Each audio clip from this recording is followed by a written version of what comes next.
죄인 되었을 때에 그리스도께서 우리를 위하여 죽으심으로 우리를 향한 자기의 사랑을 확증해 보여주셨느니라.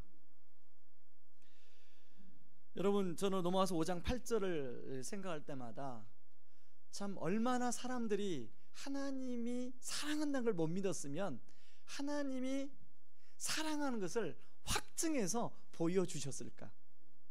여러분, 우리가 그러잖아요. 어떤 사람이 믿지 못하면, 야, 내가 이렇게 해서 이런 증거가 있어 라고 우리가 그렇게 하지 않습니까? 마치 하나님이, 우리가 너무 하나님을 안 믿으니까, 하나님이 우리를 사랑한다는 걸 안 믿으니까 하나님이 우리를 확증해 보여주셨어요. 그런가 하면요, 여러분, 하나님의 속성 중에 하나는 하나님은 공의롭다는 그런 속성이 있습니다. 어떻게 보면 하나님이 사랑이시다와 정반대되는 성품 같은데, 실제로 성경 구석구석을 보면 하나님이 자신의 백성을 굉장히 공의롭게 그렇게 다루시는 내용들이 나옵니다. 오늘 본문 역시도 이런 두 가지 성품 속에서 보면 하나님의 공의로우심을 잘 드러내주고 있는 본문이에요. 우리가 사무엘서 4장을 살펴보고 5장을 살펴보고 오늘 6장을 살펴보는데, 사무엘서 4장을 한번 여러분 펼쳐보시기 바랍니다. 사무엘서 4장을 보면 이제 하나님의 법궤까지 들고 전쟁터에 나갑니다. 그런데 블레셋의 군대에 여지없이 패배합니다. 그리고 엘리의 두 아들 홈니와 비느하스 역시 그 전쟁터에서 죽고 말고 엘리 제사장도 죽게 됩니다. 그리고 엘리의 며느리도 죽게 됩니다. 성경은 불순종하는 엘리와 그리고 두 아들과 두 아들들 그리고 이스라엘들을 하나님의 공의스러움으로 다스리고 있습니다. 그런가 하면 하나님을 자기의 목적대로 이용하려고 하는 잘못된 동기를 가진 이스라엘 백성들을 향해서 법궤를 빼앗김 당하는 일을 하나님이 친히 감당하면서까지도 하나님의 공의로우심을 드러내고 있습니다. 그런가 하면 사무엘상 5장에 보면 이제 블레셋이 하나님의 법궤를 가지고 왔는데 처음에 다곤 신전에 갖다 놓습니다. 블레셋 사람들을 아소도에 있는 다곤 신전에 하나님의 법궤를 블레셋 사람이 갖다 놓으니까 하나님께서 독한 종기의 재앙으로 아스돗과 그 지역 사람들을 벌하시는 내용이 나옵니다. 그런 다음에 가드로 옮겨가는데 가드 역시도 하나님이 가드 지역에 큰 환란을 내려서 어른부터 어린아이에게 악한 종기가 나게 합니다. 그러자 세 번째 도시 에그론으로 보냅니다. 에그론 사람들이 자신들은 그러한 재앙을 당할까 두려워해서 이스라엘로 돌려보내자고 제안을 합니다. 이처럼 하나님을 상징하는 하나님의 법궤를 함부로 대하는 블레셋에 대해서 하나님은 공의로우심으로 다스리고 있는 것을 보여주고 있습니다. 그런데 이러한 맥락은 블레셋 사람들만 그렇게 다루는 것이 아니라 6장 가장 마지막을 한번 보시기 바랍니다. 6장 19절 말씀을 보시면 같이 한번 읽어볼까요? 벳세메스 사람들이 여호와의 궤를 들여다본 까닭에 그들을 치사 5만 70명을 죽이신지라. 여호와께서 백성을 쳐서 크게 살육하셨으므로 백성이 슬피 울었더라. 벳세메스 사람들은 여호와의 궤가 7개월 만에 이제 이스라엘 땅, 그것도 이스라엘의 가장 경계선인 자기들이 사는 땅으로 들어와서 굉장히 기뻐했습니다. 근데 문제는 이들이 하나님의 궤를 어떻게 다뤄야 할지 몰랐어요. 그래서 호기심과 궁금증을 가지고 하나님의 궤를 들여다보았습니다. 그 결과 5만 70명이 거기서 하나님께 벌을 받아서 죽게 됩니다. 그 남은 사람들의 한 말이 뭐라고 하냐면 오늘 설교 제목인데요, 이 거룩하신 하나님 여호와 앞에 누가 능히 서리요. 여러분, 하나님이 이렇게 거룩하셔서 자신의 공의로움을 나타내는데 어떤 사람이 그 하나님 앞에 설 수 있을까요? 누가 과연 설 수 있을까요? 사실 우리는 예수님의 십자가의 사랑으로 구약 시대보다는 훨씬 하나님과 가까워졌습니다. 심지어는 하나님을 아빠라고 부르기도 하고 때로는 예수님을 누워서도 주님하고 부르기도 합니다. 이것은 구약 시대에 보면 이건 있을 수가 없는 일이에요. 구약 시대의 서기관들은 여호와 하나님, 이제 서기관들이 성경을 필사할 때 여호와, 야훼라는 단어가 나오면 목욕 재개를 하고 야훼라는 이름을 적었어요. 그러니까 성경 본문에 야훼라는 이름이 8번 나오면 8번 목욕하고 와서 야훼를 적어요. 여러분, 지금이야 샤워 시설이 있기 때문에 그렇지만 구약 시대에 샤워 시설이 있나요? 없잖아요. 뭐 구약 시대까지 갈 필요가 없어요. 얼마 전에 대화를 나누는데요, 우리 어린 시절에 부자와 가난한, 시골에서 부자와 가난한 사람을 기준하는 게 뭐였냐면 집안에 우물이 있느냐 없느냐. 여러분 기억 나가십니까? 집안에 우물이 있으면 그 사람은 그 동네 부자고, 집안에 우물이 없으면 부자가 아니고, 어떤 마을은요 우물이 딱 한 집에 하나가 있어요. 제가 살았던 동네에도 우물이 한 2개 정도 있었던 것 같아요. 그러니까 그 집만 부자고 나머지는 부자가 아니에요. 여러분, 그런 상황에서, 지금 이때는 더 그랬을 텐데, 구약시대 더 그랬을 텐데, 그런 상황에서 야훼라는 이름이 얼마나 두려운 이름인가.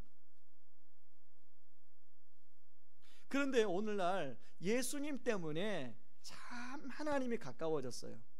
그런데 그건 좋은데, 하나님이 가까워지다 보니까 그 하나님의 거룩함, 그것에 의해서 두렵고 떨리는 마음이 우리 안에 많이 사라졌어요.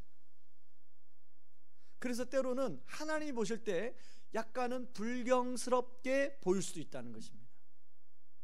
그렇다면 오늘 이 본문으로 다시 돌아가서 우리가 이런 거룩하신 하나님 앞에 어떻게 설 수 있을까?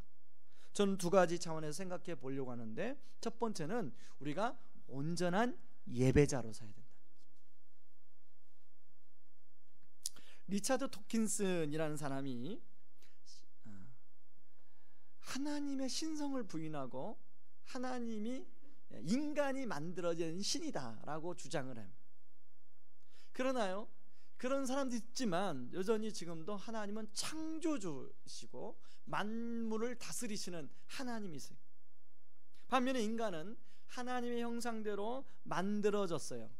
그래서 하나님의 형상대로 만들어지기 때문에 생각도 하고 뭔가 창조적인 일을 합니다. 그러나 본질은 피조물이에요.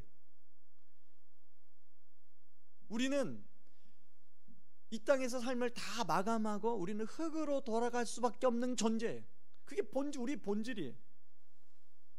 사람은 하나님의 형상으로 만들어졌는데, 하나님의 형상대로 만들어졌다는 핵심은, 여러 가지 그 안에 여러 가지 담긴 뜻이 있지만, 핵심은 하나님과 우리와의 관계를 맺는 존재로 만들어졌다는 거예요. 인격적인. 그래서 우리가, 인간이 가장 행복하고 존재감을 느낄 때가 뭐냐면, 그 나를 만드신 하나님과 인격적인 교제와 관계 안에 들어갈 때 가장 인간은 인간으로서의 어떤 자존감을 갖게 됩니다. 그래서 제가 말씀드렸잖아요, 우리는 예수 그리스도의 십자가가 우리의 자존감이다. 세상의 어떤 것도 우리의 자존감이 될 수 없어요. 어떤 사람은 자신의 학벌이 자신의 자존감, 어떤 사람은 자신의 외모가 자신의 자존감. 그러나 그 자존감들은 다 상대적이에요. 상대적. 자기보다 좀 더 가방끈이 긴 사람 앞에 가면, 가방끈이 짧은 사람 앞에 가면 자존감인데, 가방끈이 긴 사람 앞에 가면 뭐예요? 열등감이에요. 그렇죠? 제가 아는 사람은 너무너무 참 아름다우신데 눈만 쌍꺼풀이 앉았어요. 근데 열등감에 빠져요. 제가 볼 때 열등감에 빠질, 뭐 키도 괜찮고.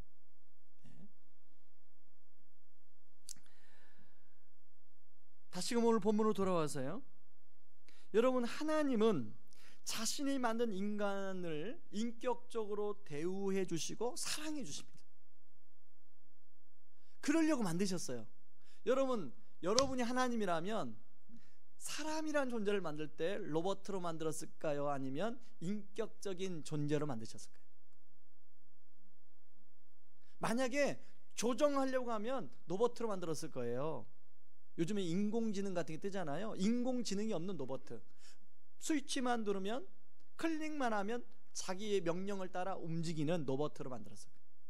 그런데 하나님은 우리를 인격적인 교제를 하기를 원하셨어요. 그렇기 때문에 우리를 인간 자유의지를 가진 그런 인격적인 존재로 우리를 만들고 우리를 사랑해 주세요.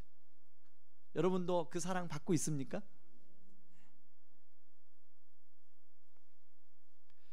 그런데 인간은 악해서 하나님을, 여러분, 인격적이라는 것은 하나님이 우리를 사랑하면 우리도 하나님을 사랑해야 되잖아요. 맞죠? 예. 자, 창조주 하나님이 우리를 사랑하고 우리에게 말씀하시면 우리는 피조물로서 하나님을 경배하고 하나님 말씀에 순종해야 되는데, 인간은 악해서 하나님의 뜻보다는 늘 자기 뜻을 내세우게 돼 있어요. 심지어는 자신이 원하는 목표를 세우고 하나님을 이용하려고 해요. 그게 사무엘상 4장의 내용이었어요. 이스라엘 백성들이 하나님의 법궤를 가지고 와서 자신의 싸움, 블레셋과의 싸움에서 승리하려고 하나님의 법궤를 이용하죠. 자신이 원하는 것을 들어주면 하나님의 존재나 하나님의 실존에 대한 믿음을 갖지만, 내가 원하는 것을 들어주지 않으면 하나님은 있다가도 없는 존재예요. 여러분, 하나님은 그대로 있죠, 그렇죠? 변함없는 분이잖아요.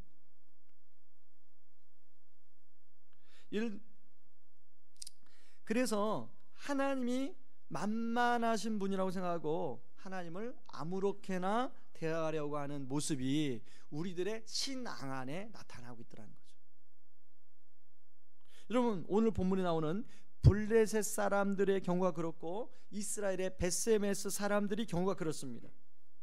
결국은 블레셋 사람들, 벳세메스 사람들은 하나님을 만만하게 대했다가 수많은 사람들이 악한 종기로 고생하고 죽게 되는 대가지불을 하게 됩니다. 그러므로 우리는 피조물로서 나를 사랑하시는 그분이 나를 정말로 사랑하, 자기 목숨을 내주면서까지 사랑하지만 우리는 피조물로서 그분을 어떻게 대해야 돼요? 그분의 격에 맞게 대해야 돼. 만약에 그분이, 우리 그렇잖아요. 누군가가 그분이 눈높이를 낮춰가지고 나랑 친구가 되어주고 나를 사랑해요. 근데 예를 들어서 제가 그분이 나보다 격이 한참 높은 분인데 그렇게 대해준다고 제가 예의 없이 굴면 그건 예의가 아니죠.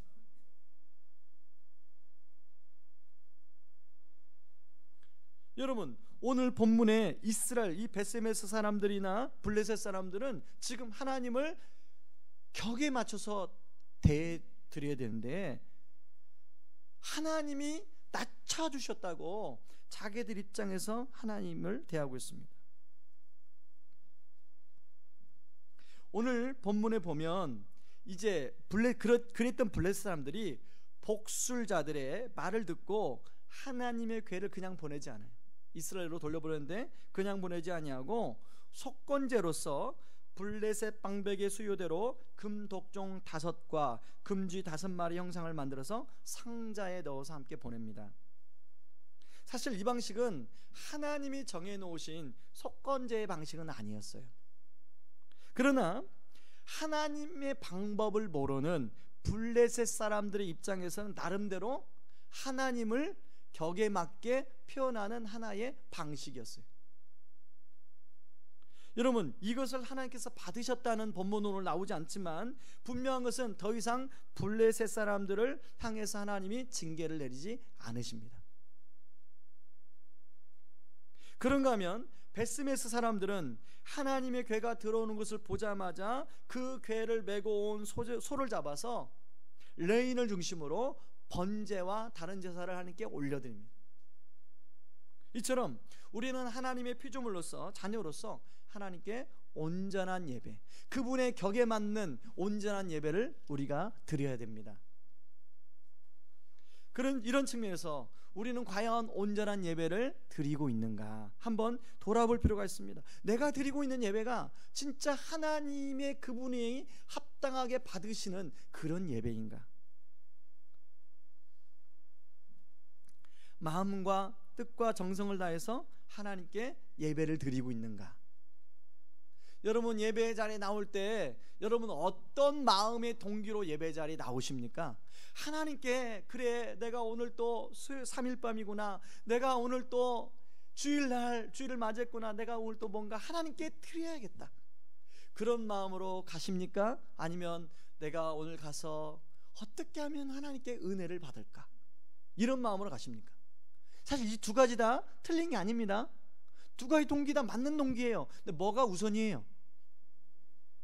뭐가 우선입니까? 내가 하나님께 어떻게 드릴까가 우선이에요. 근데 만약에 후자가 우선이게 되면 그것은 잘못된 동기 예배예요. 여러분 수학에 보면 필요 조건과 충분 조건이 있어요. 어떤 명제는 필요 조건도 되지만 충분 조건도 돼요. 거꾸로 말했네. 충분 조건도 되지만 필요 조건도 돼요. 어떤 명제는 충분 조건은 되는데 필요 조건은 안 돼요. 이런 경우가 그렇습니다. 이것은 하나님께 우리가 예배자로서, 온전한 예배자로서 하나님께 드리기 위해서 예배에 나오는 거예요. 문제가 아시겠습니까? 그러면 그렇게 드리게 되면 하나님이 그 결과로 우리에게 은혜를 주시는 거예요. 근데 거꾸로 내가 은혜를 오늘 또 어떻게든지 받아야겠다, 은혜를 받아야겠다, 이런 마음으로 여러분 가시면 이건 순서가 바뀐 거예요. 이건 자기중심적인 예배. 자, 우리가 여러분 예배에 대한 정의를 잘 하셔야 됩니다. 온전한 예배자는 하나님께 내가 찬양 한 곡을 하더라도 그 가사 하나에다가 내 마음을 실어서 하나님께 드리겠다, 이런 마음. 내가 비록 내 말이 어눌하지만, 내 기도가 어눌하지만 내가 몇 마디 드리는 이 기도에 내 마음을 담아서 하나님께 드려야겠다. 내가 비록 경제적 형편이 어렵지만 내가 비록 이 부분만큼이라도 하나님께 내가 드리고 싶다, 이런 마음으로 예배 자리에 나와야 된다. 그러니까 예배 자리에 여러분 아까 제가 가까이 나오라고 했던 건 뭐냐면, 제가 예전에도 한번 말씀드렸잖아요. 전에 교회에서 우리 교역자들이 많은데 늘 뒤에 앉아서 예배를 드리는 거예요. 교역자들이. 여러분도 전에 교회에서 교역자들이 다 뒤에 앉아서 예배 거의 드렸죠, 그죠? 근데 어느 날 하나님께서 제 마음에 네가 거기서 예배 드린 게 맞니? 라고 저한테 질문하시는 거예요. 네가 먼저 앞에 가서 예배를 드릴 수는 없니? 나를 위해서. 그래서 제가 그 깨달음 받고 앞에서 세 번째 줄, 거기는 이제 예배당이 크니까요, 앞에서 세 번째 줄에도 굉장히 앞이죠. 성도들은 이제 가운데서 은혜를 받으라고 집중하고 저는 이제 가장 첫 번째 줄에, 그래서 예배를 드리게 됐어요. 여러분 앞에서 예배드리나 뒤에서 예배드리나 사실 중요한 건 아닌데 뭐가 중요해요? 마음이 중요해요. 마음. 내가 하나님 앞에 더 적극적으로 드리고 싶다. 그 결과 어떻게 됐을까요? 다른 교역자들이 한 명, 두 명씩 제 옆에 앉기 시작했어요. 나중에는 아예 그 주변이 다 교역자들이 예배드리는 그런. 그래서 성도들하고 옆에서 앉아서 예배 드리는 거예요. 같이 찬양하고 같이 기도하고 예배 드리는 거예요. 여러분 다음 주부터는 앞에서부터 앉는 은혜가 있길 바랍니다. 여러분은 예배 몇 분 전에 도착하십니까? 이제 우리 교회가 주일에 저 5층에서 드리기 때문에 주차하고 5층까지 올라오는 시간이 걸려요. 그렇죠? 주차하고 5층까지 올라오는 시간이 한 5분 정도 걸릴 거예요. 여러분이 그 시간까지 감안하고, 자, 여러분이 주일 예배에 오는 어떤 기준점의 시간은 언제입니까? 자, 앞에서 찬양팀이 15분 전에 찬양을 합니다. 자, 그러면 최소 기준점이 어디야 돼? 우리 그걸 잘 알고 있어요, 그죠? 답은 알고 있는데 잘 안 되죠, 그죠? 특히 일부 예배, 봉사, 일부 예배가 안 되는, 일부 예배, 2부 예배도 잘 안 되는데 15분 전에 우리가 나와서 하나님께 내가 처음 찬양 15분 전 찬양팀에 찬양하기 전에 나와서 기도로 준비하고 찬양팀의 찬양을 같이 하나님께 드리는, 여러분 우리가 하나님이 부르시기까지 얼마나 찬양을 그렇게 열정적으로 드릴 수 있는 시간이 얼마나 되겠어요? 우리 인생에. 저는 그렇게 생각해 봅니다. 제 인생에 정말로 막 오늘 또 15분 이렇게 우리 찬양팀에 찬양을 했는데, 내곡을 했는데, 내 인생에 얼마나 이렇게 함께 마음껏 찬양을 하나님께 드릴 수 있을까? 여러분 일주일에 겨우 몇 분 안 됩니다. 그러면 30분씩 잡고 50주잖아요. 주일만 따지면 몇 분 안 돼. 그러고 인생 30년 하면 몇 분, 얼마 못 됩니다. 우리가 어떻게든지 하나님께 드릴 수 있으면 좋겠다. 아멘이십니까? 그래서 우리가 온전한 예배자가 되는 은혜가 있기를 주님의 이름으로 축원합니다. 그런가 하면 두 번째는 온전한 삶의 예배자입니다. 주일날 균형에 대해서 말씀을 드렸는데, 예배에도 균형이 필요합니다. 하나님 앞에 잘 드리는 예배도 하나님 앞에 드리는 예배도 잘 드려야지만 삶 속에서 드리는 예배도 잘 드려야 합니다. 우리가 삶 속에서 드리는 예배는 바로 순종이죠. 자, 인간은 죄성을 가지고 있어서 잘 순종하지 않으려고 합니다. 자신의 생각이나 고집이 잘 꺾이지가 않아요. 저도 제 성향이 안정형이기 때문에 안정형의 부정적인 그 성격 중에 하나가요, 고집이 세요. 그냥 저만 오픈하는 거예요. 여러분들은 고집 별 안 세죠, 그죠? 저는 고집이 좀 세요. 그래서 저는 잘할 때요, 초등학교 1학년, 2학년은 제 인생에서 지우고 싶어요. 저도 7살 때 학교를 들어갔는데 너무 학교 다니기가 싫어가지고 책가방을 그냥 논에다가 던졌던 적이 굉장히 많아요.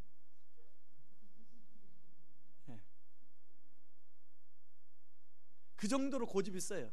학교 가라고 어머니가 몰고 손 위에 누나가 몰면 뱅뱅뱅뱅 논 주변을 돌다가 책가방을 던져버리고 안 가요.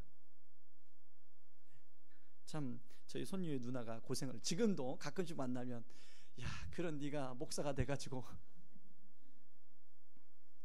여러분, 그런 인간 중에 대표적인 인물이 출애굽할 때의 바로예요. 바로가 자신의 완악함을 조금이라도 일찍 돌이켰다면 애굽 사람들이 그런 피해를 보지 않았을 거예요. 근데 바로가 완악함을 끝까지 점점 완악해지잖아요, 바로가. 그러니까 그 피해가 누구한테 고스란히 돌아가요? 백성들한테 고스란히 들어가요. 여러분, 가장이 완악하잖아요. 그 고생을 누가 해요? 가족들이 고스란히 고생해요. 한 공동체의 지도자가 완악하면 그 공동체 구성원이 다 고생하게 돼 있어요. 이런 측면에서 블레셋 사람들은 늦게나마 복술자들의 말을 듣고 깨닫고 자신들의 완악함을 내려놓고 불순종자들의 말에 순종합니다. 그게 6절 7절에 같이 한번 읽어봅니다. 애굽인과 바로가 그들의 마음을 완악하게 한 것 같이 어찌하여 너희가 너희 마음을 완악하게 하겠느냐. 그가 그들 중에서 재앙을 내린 후에 그들이 백성을 가게 함으로 백성이 떠나지 아니하였느냐. 그러므로 새수레를 하나 만들고 멍에를 메어 보지 아니한 젖나는 소 2마리를 끌어다가 소의 수레를 메우고 그 송아지들은 떼어 집으로 돌려보내고.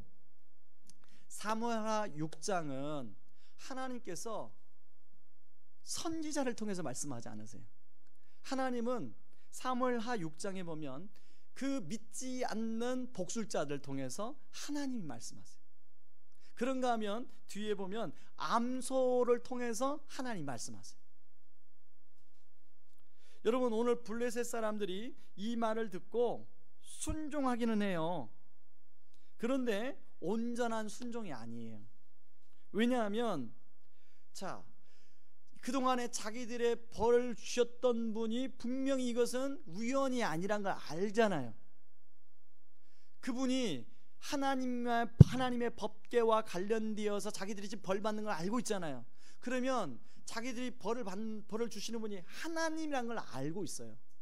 그런데도 지금 이들이 하는 행동을 보면 진짜 그분이 하나님인가를 알기 위해서 테스트를 하고 있어요. 그래서 젖이 나는 암소 2마리를 가져다가 그 소가 정말 궤를 메고 이스라엘로 가는지 아닌지를 시험하고 있습니다. 그게 6장 9절이죠. 보고 있다가 만일 궤가 그 본 지역 길로 올라가서 벳세메스로 가면 이 큰 재앙은 그가 우리에게 내린 것이요 그렇지 아니하면 우리를 친 것이 그의 손이 아니요 우연히 당한 것인 줄 알리라 하니라.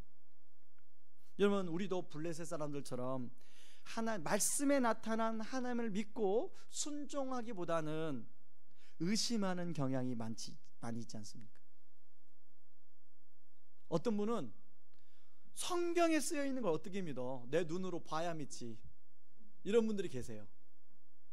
그래서 전도하거나 하면 보여달라고 하시는 분이, 심지어는 신앙생활 하는 분들도 성경에 기록된 말씀은 잘 안 믿으려고 하고 그것이 내 눈에 보여지고 나타나야 믿는 경향들이 많습니다.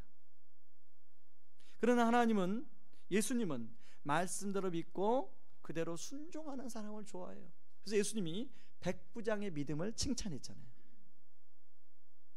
여러분은 성경에 있는 말씀대로 믿고 순종하는 은혜가 있길 바랍니다. 의심하지 마시고.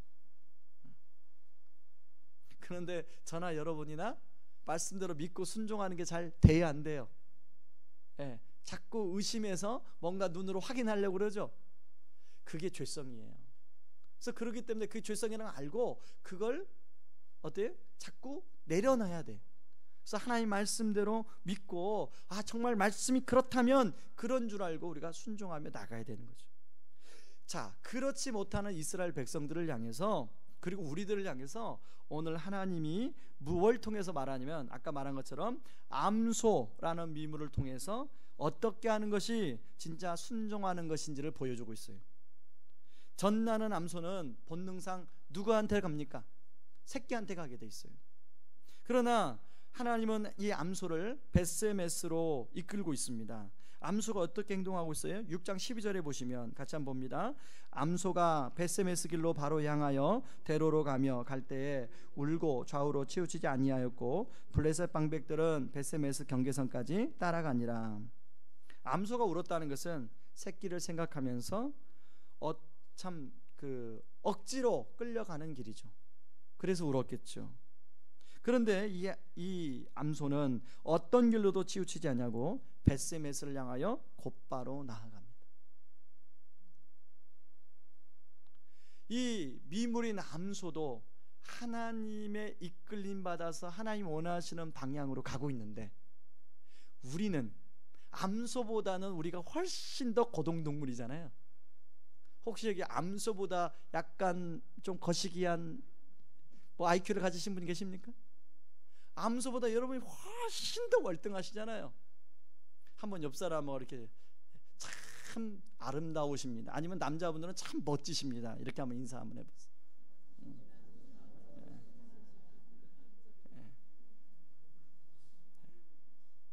자, 그런데 우리는 분명히 암소보다 하나님이 참 멋지게 지으셨잖아요.